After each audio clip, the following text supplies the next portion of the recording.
Kathiawad side આવો અને highway પર જમતા હોય એને ખ્યાલ જ હશે કે જે તીખી તીખી લસણની ચટણી મળે છે એ આજે આપણે બનાવીશું. તો અત્યારે એક મિક્સચર જારની અંદર મેં લસણ લીધું છે, અડધી વાટકી જેટલું લસણ લીધું છે. સાથે જ એની અંદર સ્વાદ પ્રમાણે એટલે કે 1 નાની ચમચી જેટલું મીઠું લેવાનું છે અને એની અંદર અત્યારે લાલ મરચું લેવાનું છે. તો આ મારું મીડિયમ તીખું લાલ મરચું છે જે હું અડધા કપ જેટલું લઉં છું. તમારા પાસે વધારે તીખું હોય તો 2 ચમચી એ તીખું અને બાકીનું કાશ્મીરી મરચું લેવાનું છે. જો તમારી ચટણી થોડા દિવસમાં કાળી પડી જતી હોય તો આ રેસીપી અચૂકથી ટ્રાય કરજો. હું દરેક સ્ટેપમાં કહેતી જઈશ જેથી તમારી ચટણી લાલ રહેશે એકદમ. અને હવે એની અંદર 2 નાની ચમચી ધાણા જીરું પાવડર લીધું છે મેં. ધાણા જીરુંથી એની અંદર સરસ ફ્લેવર આવે છે. આ બધુંને મિક્સર જારની અંદર ક્રશ કરી લેવાનું છે. આ રીતે આ ક્રશ કરી લેવાનું છે. હવે જો આ ક્રશ કરેલી જે આ પેસ્ટ છે એ દરેક કાઠિયાવાડીની ઘરે તમે આ સાઈડ આવો કાઠિયાવાડ સાઈડ એટલે હોય જ છે. આ 1 મહિનાની 15-20 દિવસની બધા સ્ટોર કરીને રાખે છે. જે લસણની મરચું છે આ લસણ મરચું એને શાકના વઘારમાં યુઝ કરતા હોય છે. તો આ રીતે આ સ્ટોર કરીને રાખી શકો છો. પણ અત્યારે આપણે જે એની લસણની ચટણી કરીએ છીએ જે રોટલી કે ભાખરી સાથે ખવાય એવી, તો એનો વઘાર આપણે એક કરવાનો છે. તો એક કઢાઈની અંદર મેં 3 મોટી ચમચી જેટલું તેલ લીધું છે. અત્યારે હું પ્રમાણસર તેલ લઉં છું. તેલનું પ્રમાણ આમાં તમે હજી વધારે રાખી શકો છો.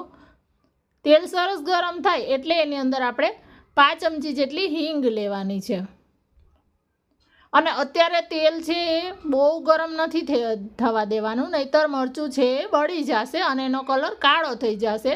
તો તેલ સેજ ગરમ મીડિયમ એવું થાય એટલે એકદમ સ્લો ગેસ કરી અને એની અંદર આ જે લસણની પેસ્ટ છે એ એડ કરી દેવાની છે. અત્યારે ગેસ જો તમારે બંધ કરવો હોય તો બંધ પણ કરી શકો અથવા તમે એકદમ જ સ્લો ગેસ કરી નાખો. હવે આ બધું જ સાતળવાનું છે. તો આ જે પેસ્ટ છે આપણી એમાંથી પહેલાં સરસ તેલ છૂટી જાય એવું એને સાતળવાનું છે. જે તેલમાં ગાંઠા ના રહીએ અને એકદમ એકરસ થઈ જાય એવું તેલ તમે હજી વધારે લ્યો તો એ ફટાફટ થઈ જશે. અત્યારે આપણે પ્રમાણસર તેલ લીધું છે. જો આને સરસ આપણે સાતળશું એટલે આમાંથી સરસ એકદમ અરોમા આવશે અને એની કચાશ છે એ દૂર થઈ જશે. જો તમે જોયું એ રીતે આપણે એકદમ જ સ્લો ગેસ રાખ્યો છે. જો આ અત્યારે આ ચટણી છે આ રીતે જ પણ ઘણા સ્ટોર કરતા હોય છે શાક માટે, તો આ રીતે પણ તમે સ્ટોર કરી શકો છો. હવે આપણે આની અંદર દહીં લેવાનું છે. તો 2 ચમચી જેટલું આપણે મોળું દહીં લીધું છે. ખાટું ના હોવું જોઈએ, મોળું દહીં લેવાનું છે અને એને આ રીતે ફેટી અને આની અંદર લઈ લેવાનું છે. આ બધું દહીં છે એ આની અંદર લઈ અને પછી સરસ મિક્સ કરવાનું છે. અને હવે આપણું દહીં જે કાચું છે એને આપણે ચોળવવાનું છે કે જે આમાંથી ફરીથી તેલ ના છૂટે ત્યાં સુધી આને સરસ સાતળવાનું છે. અને તમે ચાટ માટે કે જો આ ચટણીનો યુઝ કરવો હોય તો એક સ્ટેપ હજી આગળ કરવાનું જે હું લાસ્ટમાં બતાડીશ તમને. જો આ રીતે બધું સરસ એક રસ થઈ ગયું. આપણી ગેસની ફ્લેમ તમે જોયું એ પ્રમાણે એકદમ સ્લો જ છે એટલે આપણું મરચું બળશે નહીં જરાય અને એ કલર એનો નહીં બદલે.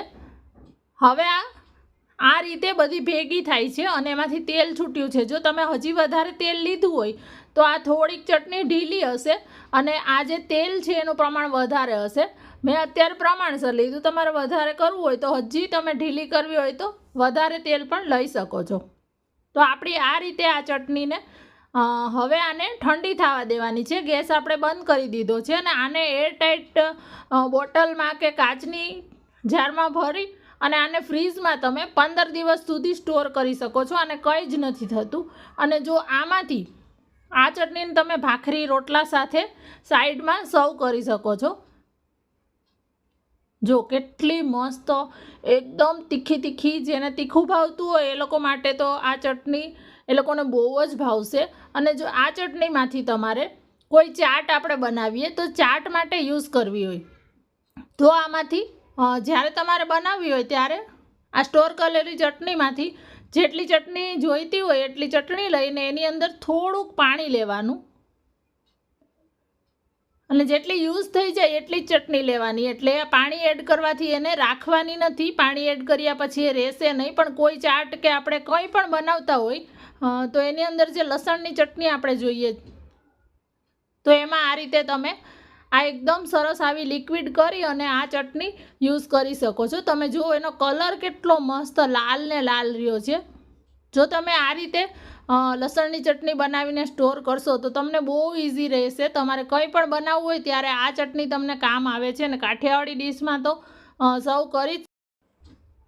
જો રેસીપી ગમી હોય તો યુટ્યુબમાં જોતા હોય તો સબસ્ક્રાઈબ કરી દેજો અને ફેસબુક પેજને ફોલો કરી દેજો.